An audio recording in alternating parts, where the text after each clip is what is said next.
பூவிக்கு பூசை அதில் ஊமத்தம் பூவுக்கே ஆசை தேவதை நீ என்று கண்டே உந்தன் கோவிலில் நான் வந்து நின்றேன்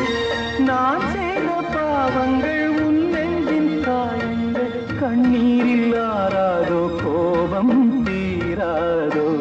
பாடி அழைத்தேன்